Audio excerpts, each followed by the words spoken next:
Halo, jumpa lagi dengan saya, Dr. Budiono, Doktor Bidang Ilmu Ekonomi, Associate Professor of Economics, Universitas Pelita Harapan. Chapter 13, Monopoli, atau dikenal dengan pasar monopoli. Ada beberapa tujuan pembelajaran. Yang pertama, bagaimanakah monopoli muncul? Kedua, bagaimanakah monopoli yang menerapkan harga tunggal menentukan output dan harga itu sendiri? Berikutnya, kita akan membandingkan performa dan efisiensi dari pasar monopoli yang menerapkan harga tunggal dengan pasar persaingan. Berikutnya, bagaimanakah diskriminasi harga meningkatkan profit? Dan yang terakhir, bagaimanakah regulasi monopoli mempengaruhi output, harga, economic profit, dan efisiensi? Pada prinsipnya, di dalam pasar monopoli hanya ada satu penjual atau produsen. Dia memproduksi suatu barang atau jasa yang mana tidak ada substitusi terdekat.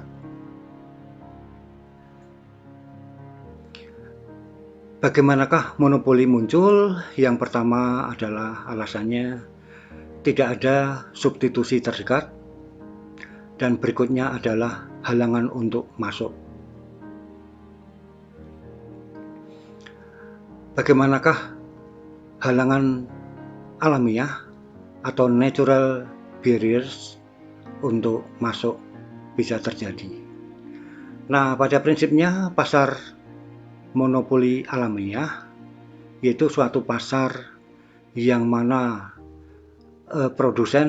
satu produsen memiliki economies of scale yang memampukan satu produsen tersebut untuk mensuplai seluruh pasar pada kemungkinan harga terendah.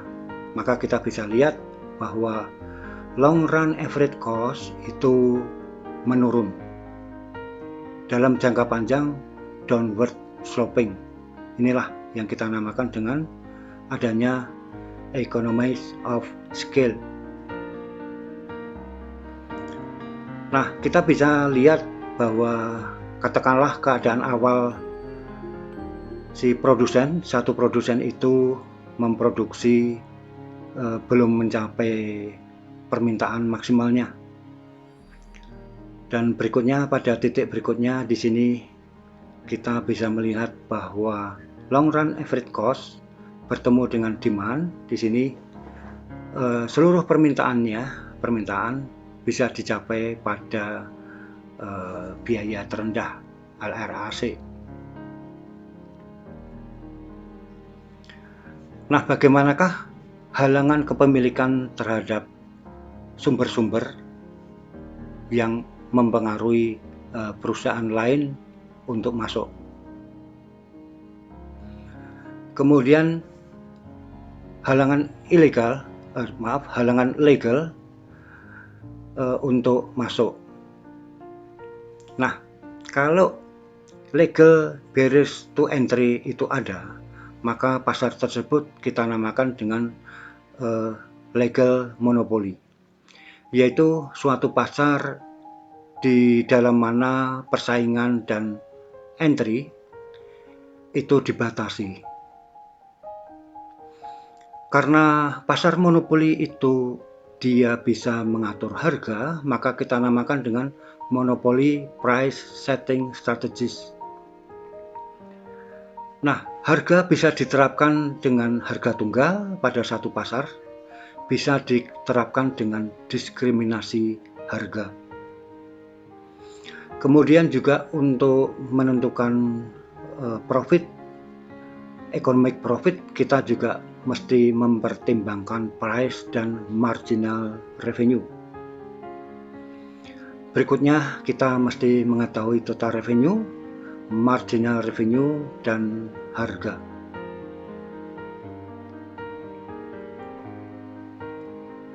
Nah, katakanlah seperti ini. Demand, ini kurva permintaan. Katakanlah pada titik C.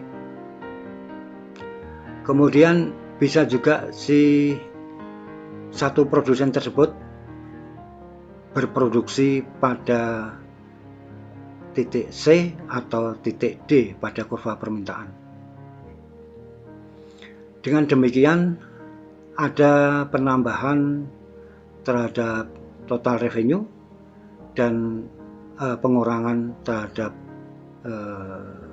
revenue.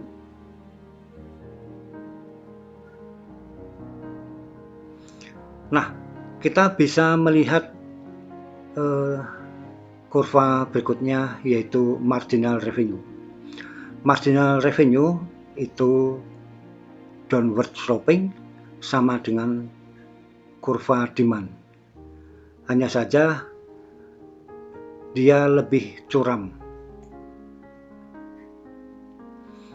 Kemudian kita perlu mengetahui marginal revenue dan elastisitas.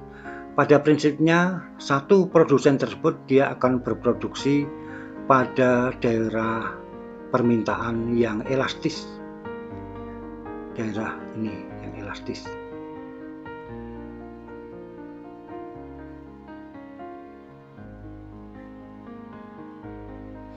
Nah, berikutnya kita bisa melihat bagaimanakah total revenue yang didapatkan oleh produsen. Ini nampak begitu ada penambahan output, maka dengan demikian revenue-nya meningkat dengan cepat.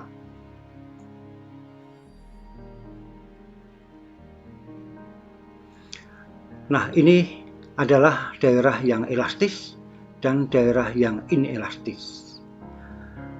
Nah, begitu ada peningkatan produksi, maka dengan demikian bisa dalam kondisi tertentu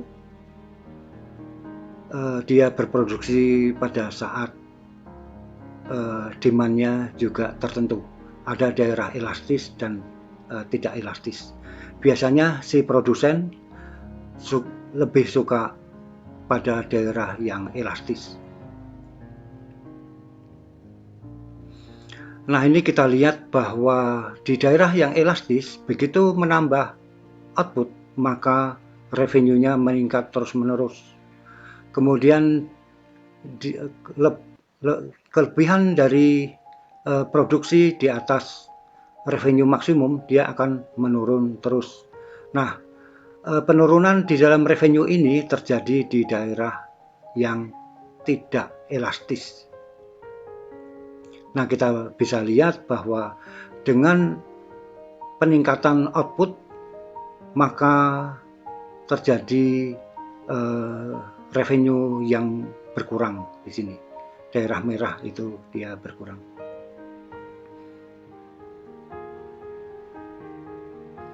Nah, kita bisa lihat begitu di mana revenue maksimum didapatkan, yaitu pada titik puncak di sini, di mana marginal revenue sama dengan 0 atau kita kenal dengan zero marginal revenue. Kita perlu tahu bahwasannya kita bisa sementara menyimpulkan bahwa permintaan di dalam pasar monopoli itu selalu elastis. Jadi pada intinya bahwa monopoli yang menerapkan harga tunggal tidak pernah berproduksi pada output yang permintaannya tidak elastis. Berikutnya adalah bagaimanakah dia akan menentukan output dan harga.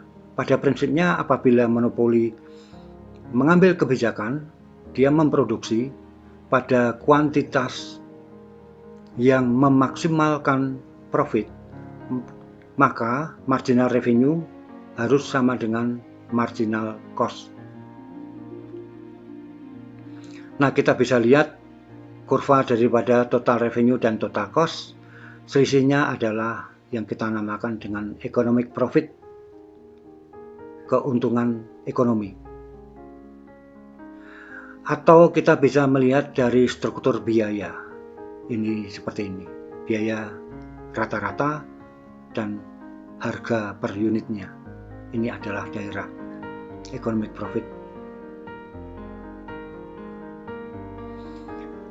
Nah, kita akan membandingkan harga dan output. Nah, katakanlah kurva penawaran seperti ini, kemudian ada kurva permintaan dan marginal revenue.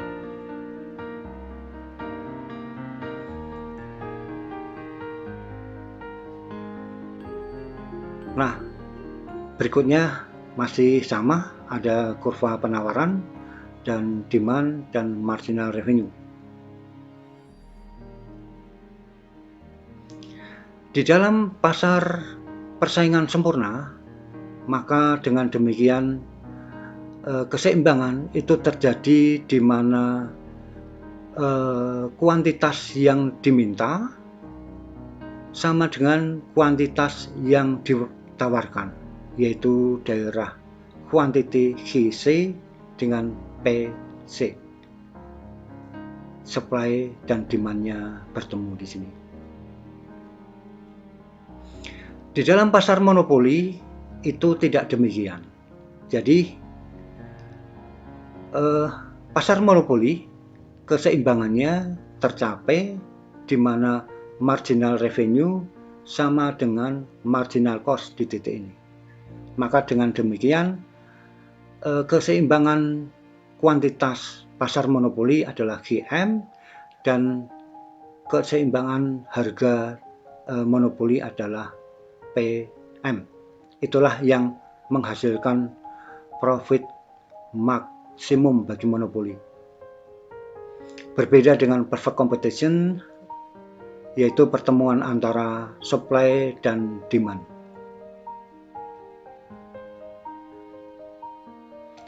Maka kita bisa membandingkan antara pasar persaingan sempurna dengan pasar monopoli. Dengan demikian, pasar monopoli memproduksi output dengan jumlah yang lebih sedikit. Dalam pasar persaingan sempurna memproduksi barang yang lebih banyak. Harga yang terbentuk di dalam pasar monopoli lebih tinggi dibandingkan harga yang terbentuk pada pasar persaingan sempurna. Kita akan melihat bagaimanakah efisiensinya, perbandingan antara pasar monopoli dan pasar persaingan sempurna. Kita bisa tentukan bahwa demand itu adalah marginal social benefit, kemudian supply-nya adalah marginal social cost. Ini saling bertemu. Nah, keadaan ini merupakan di mana pasar persaingan sempurna tercapai keseimbangan. Di dalam pasar persaingan sempurna, kita bisa melihat surplus konsumennya seberapa jauh, yaitu sebesar ini, segitiga ini, luas.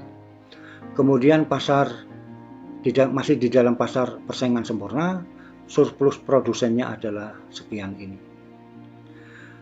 Quantity atau jumlah barang yang diproduksi maupun yang diminta adalah sama, yaitu pada tingkat efisiensi QC, harganya PC.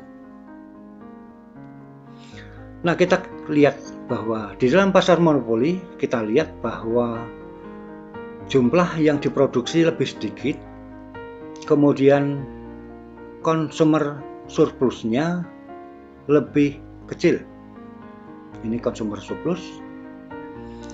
Kemudian produser surplus juga lebih kecil. Surplus produsen lebih kecil. Dan yang lainnya merupakan deadweight loss, segitiga yang ini. Jadi dengan demikian di dalam pasar monopoli surplus konsumennya lebih kecil, surplus produsennya juga lebih kecil, jumlah barang yang diproduksi lebih kecil.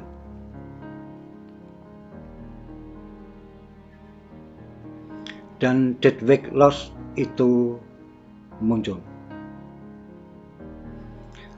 Nah, bagaimanakah kita meredistribusi suatu surplus? Kita bisa melakukannya di dalam pasar monopoli. Ada beberapa surplus konsumen yang lari ke monopoli. Jadi dengan demikian, dengan adanya penerapan marginal revenue sama dengan marginal cost, di mana strategi si monopoli, maka dengan demikian ada surplus konsumen yang beralih ke surplus produsen, yaitu daerah ini, segi 4 ini.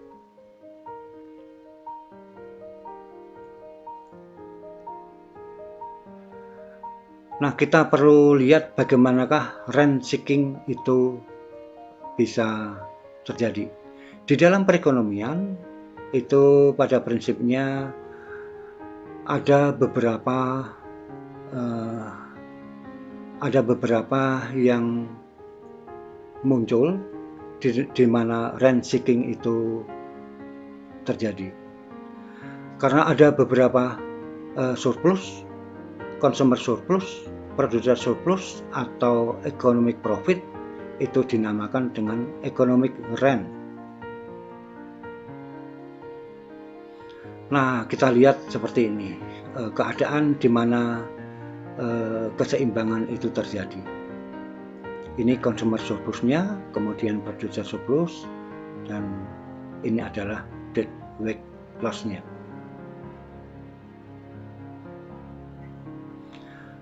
Misalnya keadaannya adalah di mana consumer surplus itu seperti ini, average total cost dia menyinggung kurva demand di sini. Di sini kita lihat bahwa struktur biaya itu lebih tinggi. Nah, kita bisa menyimpulkan bahwa deadweight loss itu meningkatkan daerah yang berwarna grey lebih besar. Nah, ini deadweight loss-nya. Dan ini yang kita namakan dengan rent seeking cost equals producer surplus. Nah, seorang monopoli itu juga bisa menerapkan diskriminasi harga. Masih pada chapter 13. Kita lanjutkan pada price discrimination. Diskriminasi harga. Monopoli bisa melakukan diskriminasi harga atas dasar kelompok penjual ataukah jenis barangnya. Nah, kita lihat ini adalah bentuk daripada di mana seorang monopoli dia berada di dalam dia menghadapi pasar. Dia akan berproduksi pada saat marginal cost sama dengan marginal revenue. Harga yang terbentuk adalah sekian, 120 katakanlah begitu. Dan outputnya adalah 8. Kemudian dia bisa menambah pangsa pasar lagi, yaitu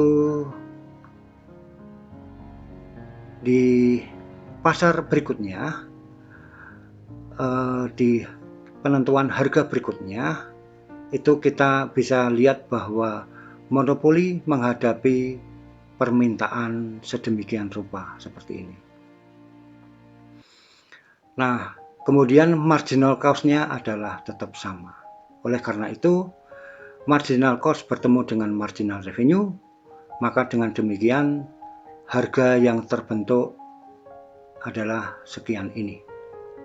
Jadi dengan demikian si monopoli seakan-akan menghadapi ada dua pasar, yaitu pasar yang pertama dan pasar yang kedua. Oleh karena itu, kalau kita bisa total jumlahnya, bahwa dengan diskriminasi harga, maka output yang terbentuk menjadi lebih banyak. Dari 8 unit ditambah dengan 4 unit. Dengan demikian, revenue yang dihasilkan juga lebih banyak. Surplus konsumennya lebih besar, lebih banyak. Kemudian surplus produsennya juga lebih besar secara total.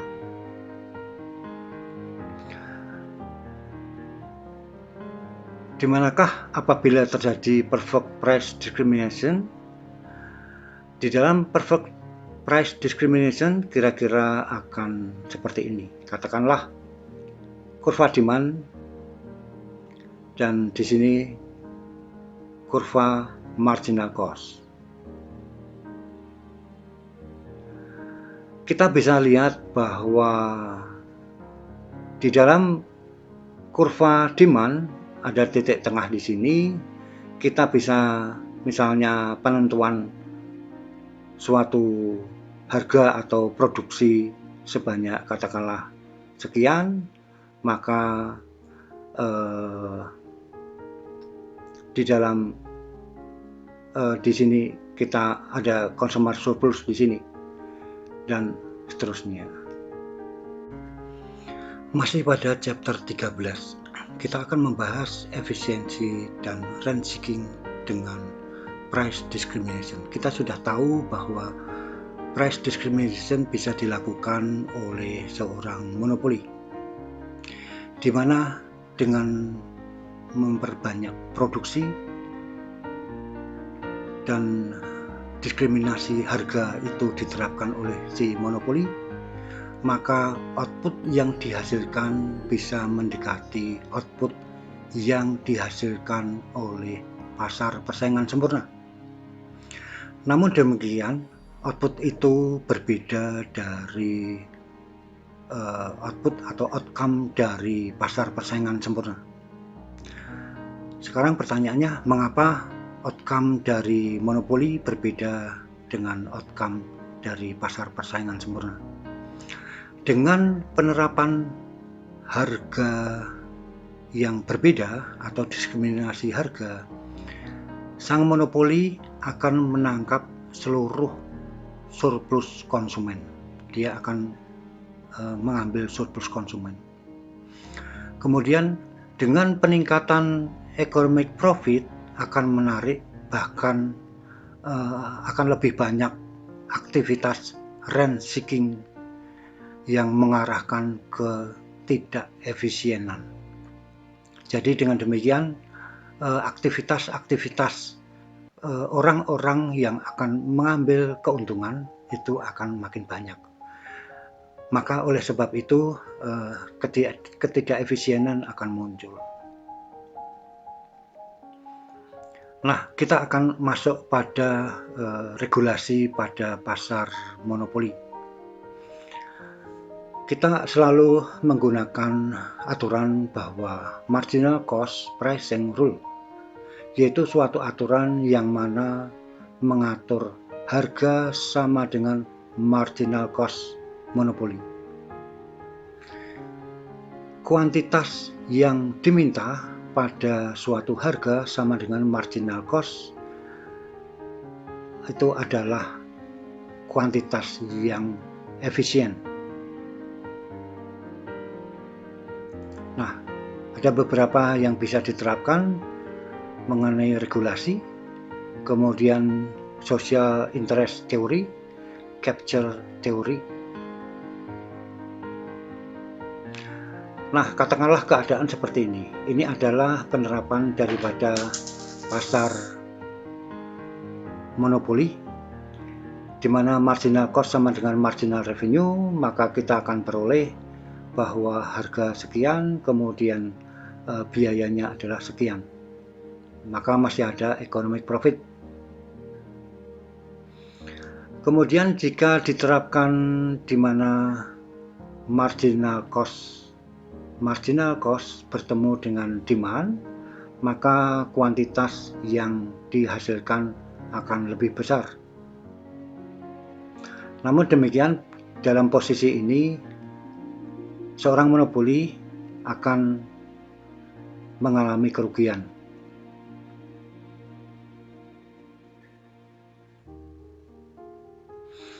Nah, kita bisa menentukan suatu harga dengan cara second best regulation of natural monopoly, yaitu bahwa regulasi diterbitkan bahwasanya harga yang ditentukan mengikuti average cost,